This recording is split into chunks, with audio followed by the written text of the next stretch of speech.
Hello friends, मेरा नाम है उज्जवल और आप देख रहे हैं सीपी ट्यूटोरियल्स। मैं आज डिस्कस करने जा रहा हूँ कोड जैम 2022 क्वालिफाइंग राउंड का फोर्थ प्रॉब्लम, जो कि था चेन रिएक्शन।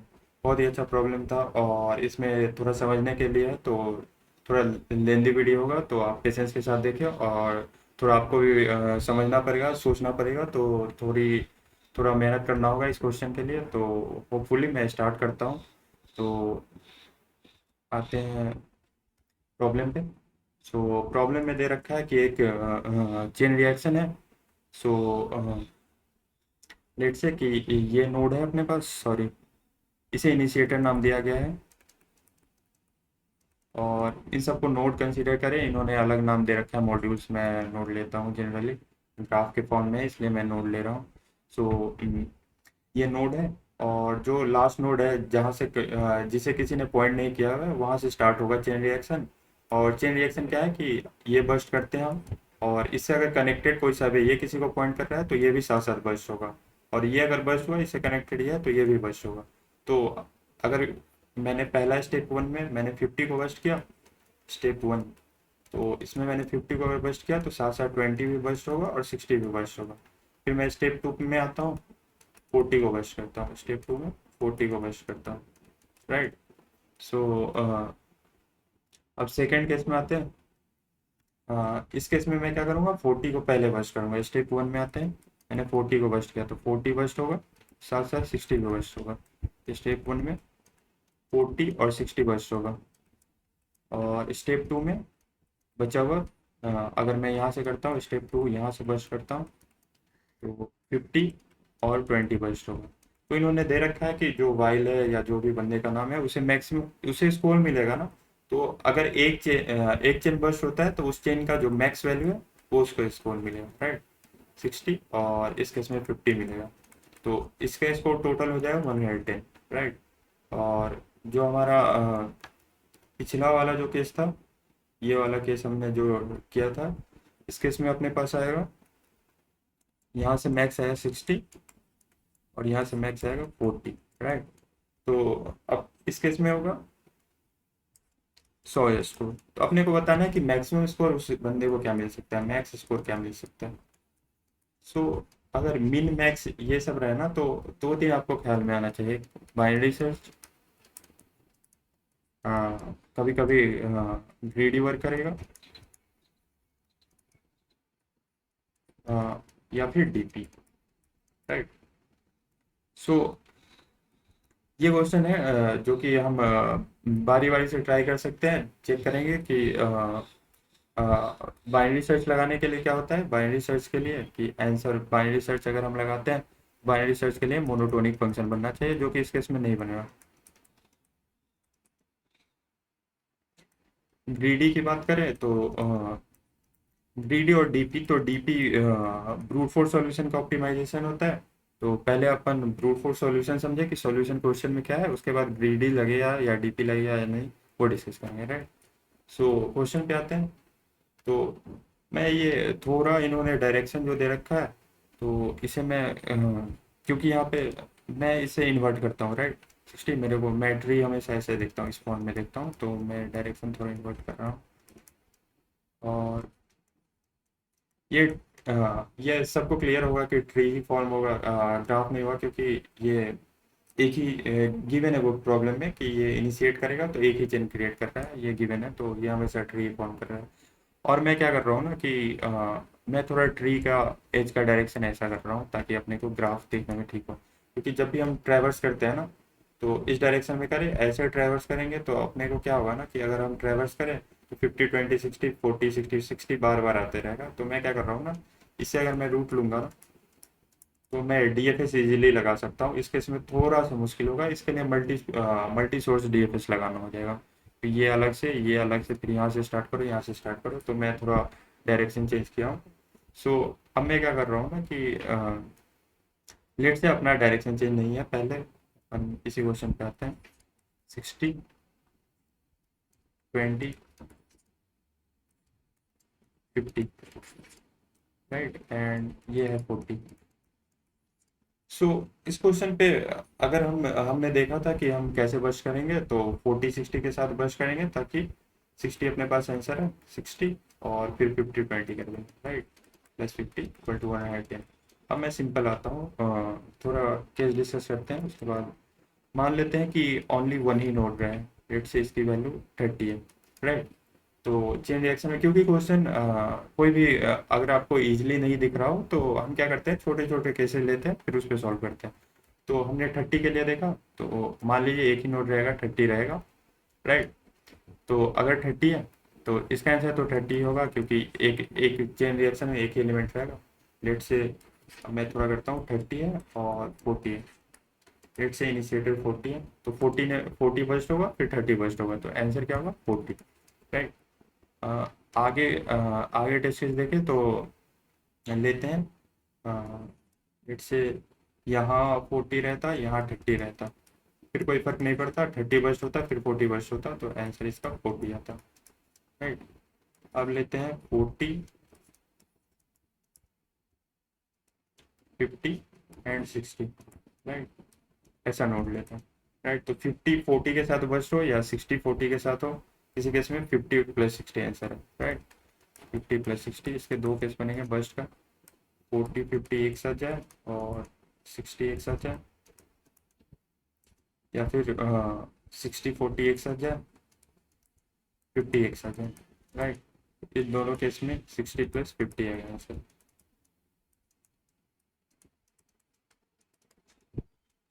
तो थोड़ा मैं यहाँ पे आता हूँ, यहाँ ड्रॉ करता हूँ, या फिर पेन का कलर थोड़ा चेंज करते हैं, थोड़े दूसरे कलर से ड्रॉ करते हैं। तो इस कलर से करता हूँ। तो लेट से अब हम क्या कर रहे हैं, ओके डार्क कलर लेता हूँ, डार्क ज़्यादा अच्छा रहेगा, राइट। यहाँ मान लेते हैं हमारा 50 रहता, यहाँ 40 रहता, यहाँ 60 रहता। इस केस में देखना है, अगर हम दो केस यहाँ भी आएगा, 40 50 एक साथ बस हो और 60 अकेला बस हो, तो इस केस में 60 50 आएगा, मतलब 60 + 50 110। और इस केस में क्या हो कि 60 50 एक साथ बस हो पहले, और फिर 40 हो, तो इस केस में 60 + 40 होगा। तो इस केस में हम देखें ना, तो हम क्या कर रहे हैं ना कि अगर अगर इस केस में देखें, इन दोनों केस में अंतर देखें क्या डिफरेंस है। तो इस केस में क्या है ना कि जो पेरेंट वैल्यू है, जो कि पेरेंट अगर मैं इसे ले रहा हूँ और चाइल्ड इसे ले रहा हूँ, ठीक है। हाँ, तो अगर हम देखें कि पेरेंट वैल्यू है वो चाइल्ड से अगर छोटा है, कोई डिफरेंस नहीं हो रहा है, चाइल्ड का है। बट अगर हम इस केस में देखें, तो अगर पेरेंट बड़ा है और चाइल्ड छोटा है, तब आंसर में वेरी करेगा आंसर, और ये ऑप्टिमल केस होगा, राइट। सो अब क्या करना है ना कि मैं इसीलिए डायरेक्शन चेंज कर रहा था ग्राफ का। सो लेट से कि अपने पास ऐसा है 50, लेट से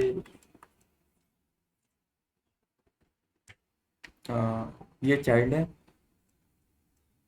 इसे लेता हूँ मैं C1 C2, और ये पेरेंट, राइट। और मैं एक डीपी स्टेट ले रहा हूँ, क्योंकि डायनेमिक प्रोग्रामिंग में अपन स्टेट एक डिफाइन करते हैं, डीपी ऑफ पी। तो ये देगा summation of 1 in sub tree start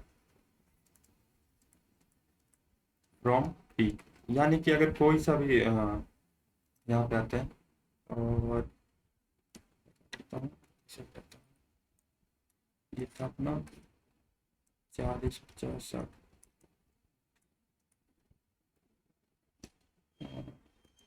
तो अगर ये कोई नोड है पी, राइट, तो इसके अंदर इसके साथ साथ जितने चाइल्ड है, इस सबका जो फन वैल्यू है इस सब ट्री में, ये अपना डीपी देगा, राइट, डीपी वैल्यू देगा।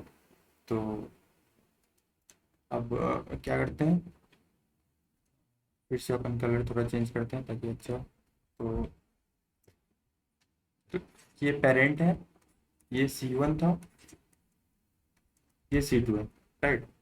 तो डीपी ऑफ पेरेंट क्या होगा, कि मान लेते हैं अपने पास इस यहाँ तक का सॉल्यूशन पता है, हर चिल्ड्रन तक का, चिल्ड्रन के सब ट्री का सॉल्यूशन पता है अपने को, राइट। लेट से यहाँ C3 है, तो इसे लिखता हूँ, ज़्यादा बेहतर रहेगा। Summation DP of child, right. But इसमें एक कैच है कि समेशन डीपी चाइल्ड नहीं होगा अगर यहाँ पे पेरेंट की value val of p greater than any child value, right. तो हम क्या करेंगे, उस चाइल्ड को ना उस पेरेंट के साथ कर देंगे। लेट से यहाँ पे 50 है, यहाँ 20 है, और बाकी सब इससे बड़े हैं, लेट से 60 है, 70 है। तो जो मिन वाला चाइल्ड होगा उसको हम उस पेरेंट के साथ चेन में भेज देंगे। तो इससे क्या होगा कि अपने सब में ये 20 की जगह ये नहीं आएगा और ये आ जाएगा, 50 आ जाएगा। तो इस केस में 50 प्लस 60 प्लस 70 आ जाएगा, राइट। तो हम क्या करेंगे कि if value of p greater than any child, और हम लिखते हैं इसे थोड़ा अच्छे से लिखते हैं, मिनिमम वैल्यू चाइल्ड, राइट। तो हम क्या करेंगे, तो समेशन डीपी चाइल्ड प्लस, और अगर हम इसे रिप्लेस कर रहे हैं, राइट, 50 को 20 को 50 से रिप्लेस कर रहे हैं, तो कुछ चीज़ें ऐड होगी, राइट। क्या ऐड होगी, value of p minus mean child value.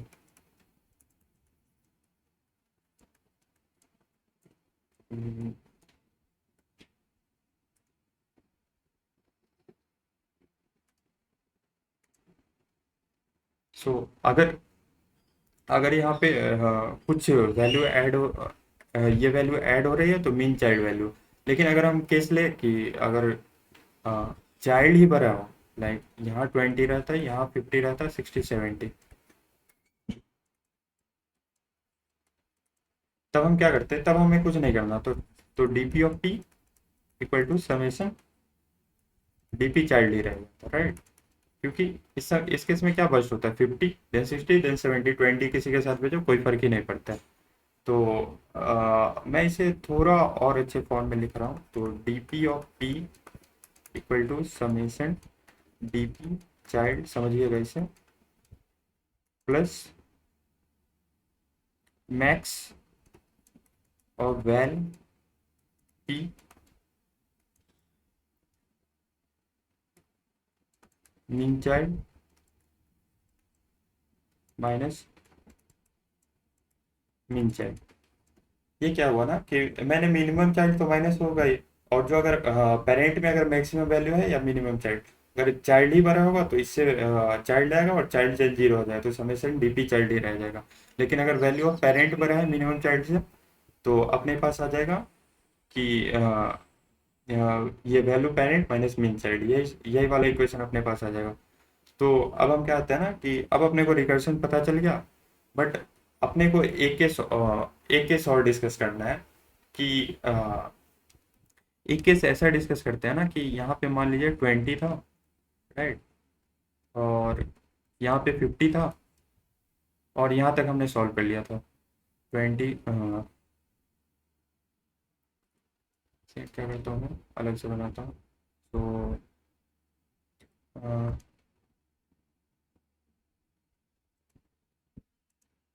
तो यहाँ पे 20 था, यहाँ पे 50 था, यहाँ पे 60 था, राइट। इसके लिए हमने सॉल्व किया तो अपना आंसर 50 प्लस 60 आएगा। कैसे, 20 पहले तो बेस यहाँ से स्टार्ट करते हैं, पहले फर्स्ट चाइल्ड से, तो हमारे पास 20 वैल्यू आया था और इससे 60 आया था, राइट। फिर हम पेरेंट पे जाएंगे तो 20 को इससे रिप्लेस कर देंगे 50 से, तो यहाँ 20 की जगह 50 आएगा, तो 50 और 60, राइट। अब हमें क्या है ना कि मान लेते हैं कि 50 के ऊपर भी हमारे पास एक 90 वैल्यू है, तब हमें क्या रिप्लेस करना होगा, 50 को रिप्लेस करना होगा फिर 90 से, राइट। तो अपने को ये मिनिमम जो आ रहा है वो भी पता रहना चाहिए। दो चीज़ें हमें पता रहना चाहिए कि मिनिमम क्या है चाइल्ड का, तभी तभी अपने पास लाइक इस चाइल्ड में जो लाइक ये अगर सब ट्री ले रहे हैं, राइट, तो चाइल्ड और पेरेंट का जो हम रिप्लेस कर रहे हैं ना, जो minimum value, like minimum value 20 था बट उसे 50 से रिप्लेस किया हमने, तो वो वाली जो रिप्लेस्ड वैल्यू है, अगर मैं उसे बोलूँ रिप्लेस्ड वैल्यू, वो भी अपने को पता रहनी चाहिए। क्योंकि अगर हम अगली बार करेंगे ना, तो अगर इससे ऊपर भी चेन रहा तो 50 के साथ ये फूटेगा तो 50 को रिप्लेस करना होगा। तो हम क्या करते हैं, रिप्लेस्ड वैल्यू भी स्टोर करवाएंगे और डीपी वैल्यू भी स्टोर करवाएंगे, दोनों पास रहेगा ताकि अपने को पता रहे कि अगले स्टेप में ऊपर जाए। अगर इससे ऊपर अगले स्टेप में गए तो 50 के साथ साथ अगर 90 भी फूटा तो फिर इसे हम रिप्लेस कर सकें, राइट। तो अब मैं कोड के साथ आता हूँ और आपको दिखाता हूँ कि कोड कैसे किया। सो इसे हटाते हैं और एक्चुअली सो क्वेश्चन में लाइक ये थोड़ा थोड़ा सा उस टाइप का है कि मैंने थोड़ा शॉर्टकट में लाइक सीन ऐसा बहुत सिंपलिस्टिक नहीं लिख कर रखा है, लाइक यूजर फ्रेंडली नहीं लिख रखा है कोड कंपटीशन में पार्टिसिपेट करते हुए, बट होपफुली आपको समझ आ जाएगा क्योंकि अपने को ये सब जो है साइडमैन ये सब एक्चुअली ऐसे फॉर्मेट होते हैं, अपने को यहाँ पे देखना है। तो एक वाइड सॉल्व फंक्शन है और एक डीएफएस लिया है मैंने, राइट। सो और क्वेश्चन में ऐसा ऐसा था ना कि अपने पास कि लाइक यहाँ पे कोई वैल्यू नहीं है और फिर इससे कनेक्टेड हो सकते हैं बहुत सारे ट्री, राइट। बट क्वेश्चन में इस नोड को कुछ नहीं दे रखा, तो एक तरह से अपने को फॉरेस्ट दे रखा है जिसका रूट अलग अलग रूट होगा, राइट। रूट अलग अलग होगा और एक एक सब ट्री के लिए अपने को फाइंड कर लेना और फाइनली आंसर ऐड कर देना है हर एक सब ट्री का। सो यहाँ पे आता हूँ तो मैंने क्या किया, ग्राफ बना लिया। ग्राफ मैंने कैसा बनाया, अगर इस फॉर्मेट में दे रखा है, लेट से कि यहाँ पे और भी मैं लेता हूँ, लेट से 30 भी रहता और 30 रहता, इससे कनेक्टेड 20 रहता और ये इससे कनेक्टेड रहता, राइट। तो मेरा ग्राफ ऐसा बनता, राइट। एक ग्राफ होगा 60 40 20 50, ये एक ट्री हो जाएगा क्योंकि इस वैल्यू को इनपुट नहीं ले रखा, और दूसरा अपना ट्री हो जाएगा 20 और 30। तो ये दो फॉरेस्ट हो जाएगा और रूट में मैंने ये 20 स्टोर करवा लिया और 60 स्टोर करवा लिया। तो और कुछ नहीं है, मैं कोड आपको कोड की फाइल डिस्क्रिप्शन बॉक्स में भी डाल दूंगा तो आपको इजीली फाइंड हो जाए कि मैंने क्या किया। तो मैंने क्या किया, ग्राफ बना लिया ऐसा, वैल्यू जो था उसे कर लिया और रिसाइज कर दिया ग्राफ को क्योंकि टेस्ट केसेस लेने हैं हमें बार बार। तो और उसके बाद हमने एक रूट ले लिया और दे रखा है कि जिसका पेरेंट 0 होगा वही रूट होगा, तो रूट ले लिया और बाकी को पुश कर दिया, जैसा मैंने ग्राफ बनाया उसका पुश कर दिया। और फिर जो रूट था वहां से डीएफएस लगा दिया और ऐड कर दिया डीपी सबका, सबकी डीपी वैल्यू, राइट। और ये जो है सम, जिसे मैं डीपी बोल रहा था वहाँ मैं उसे मैं सम लिया हूँ। और दो चीज़ें, सम और जो बोल रहा था कि जो वैल्यू चेंज होएगा उसे मैंने पी मैक्स वैल्यू से रिप्रेजेंट किया। सो और प्रॉब्लम मैं रिकर्सिव सॉल्व कर रहा हूँ तो क्या होगा ना कि पहले मैं यहाँ पे जाऊँगा 60 पे, इस केस में आते हैं 60 पे, फिर मैं इसके चाइल्ड दोनों साइड चाइल्ड पे जाऊँगा, फिर चेक करूँगा और आके मैं फिर इसके इसके साथ पेरेंट के साथ मर्ज करने का ट्राई करूँगा। तो मैं क्या किया कि मैं इसके चाइल्ड में गया और चाइल्ड से मैं डीएफएस लगा दूंगा, इससे अपने को इस चाइल्ड का भी वैल्यू आ जाएगा, इस चाइल्ड में जो भी सब ट्री है इसका वैल्यू आ जाएगा, राइट। और हमने क्या लिखा था, DP of node equal to summation DP of child, right. और एक अपने को मिनिमम भी चाइल्ड सबका फाइंड करना था, तो पी मैक्स में मैं मिनिमम फाइंड कर दिया, राइट। सो और अगर यहाँ पे है ना कि मान लीजिए कोई लीफ नोड होगा तो ये इस लूप में जाएगा ही नहीं, तो सम और पी मैक्स वैल्यू सेम ही रह जाएगा, लाइक 0 और 118 रह जाएगा। तो मैंने चेक किया कि ये लीफ है, तो पी मैक्स की जो वैल्यू यहाँ पे थी, लेट से 5 अगर लेट से इसमें 5 थी तो 5 भी चली जाएगी और सम भी उतना ही होगा, या एल्स, या फिर हमने डिस्कस किया था कि अपने को सम में क्या करना होगा ना कि ये वैल्यू पी मैक्स जो थी, तो वो डिफरेंस जो आएगा, लेट से पेरेंट की वैल्यू 50 है और यहाँ 10 है, तो इस 10 को रिप्लेस करना होगा, तो वही क्या है, sum plus equal to max of value of source comma p max minus p max, जो कि हमने डिस्कस किया है, पहले फॉर्मूला में डिस्कस किया। और पी मैक्स की वैल्यू क्या हो जाएगी, यहाँ मान लीजिए 50 थी 60 थी, तो 10 इन दोनों का मिनिमम 10 आएगा और 10 के साथ इसका मैक्सिमम, लाइक 10 को रिप्लेस 50 से करेगा तो रिप्लेस वैल्यू यहाँ पे max of value of source comma p max हो जाएगा और ये रिटर्न इन दो पेयर को कर दिया, राइट।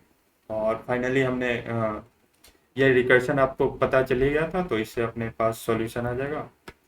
तो बस उसे ऐड कर देना है और रिटर्न करवा देना है, ये एक्सेप्ट एक्सेप्ट हो जाए सॉल्यूशन। तो थोड़ा सोचने का था, अच्छा था डीपी के, अगर आपको नहीं पता हो तो डीपी थोड़ा पढ़े, रिकर्शन कैसे होता है, और डीएफएस देखिए मोस्टली डीपी है रिकर्सिव। सो डीएफएस और डीपी ऑलमोस्ट लगभग सेम ही है। डीएफएस मैंने यूज किया है ट्रैवर्सल के लिए, कि पहले अगर डीएफएस में मैं भी थोड़ा सा इलेबोरेट कर देता हूँ कि अगर ये नोड है और ये चाइल्ड है, पहले मैं क्या करता हूँ डीएफएस में पहले चाइल्ड विजिट करूंगा, चाइल्ड से आंसर फाइंड करूंगा और उसके हिसाब से नोड का मैं आंसर फाइंड करूंगा। यही डीपी में भी होता है, डीपी में भी हम पहले उसके पहले मूव करते हैं, फिर सब स्टेट में जाते हैं, सब स्टेट से फिर ओरिजिनल आंसर की ओर जाते हैं कि अपना क्या आंसर फाइंड होगा। सो होपफुली आपको समझ आया होगा। कोड कोड मैं डिस्क्रिप्शन बॉक्स में डाल दूंगा, अगर कोड पढ़िएगा तो और अच्छा क्लियर हो जाएगा। और ट्राई करूंगा मैं कि लाइक ये सब हैश डिफाइन ये सब हटा के डालूँ ताकि आपको आसानी हो समझने में। और होपफुली आपको वीडियो पसंद आया हो। अब मैंने बहुत अच्छे से पूरा ट्राई किया कि आपको समझ आए। सो अगर वीडियो आपको पसंद आया तो लाइक सब्सक्राइब जरूर करते हैं। और लास्ट में मैं बता दूं, ये video sponsored by Newton school है, जिसका लिंक डिस्क्रिप्शन बॉक्स में, आप एक बार वेबसाइट चेक कर सकते हैं। So thank you very much, this is all from me. Thank you.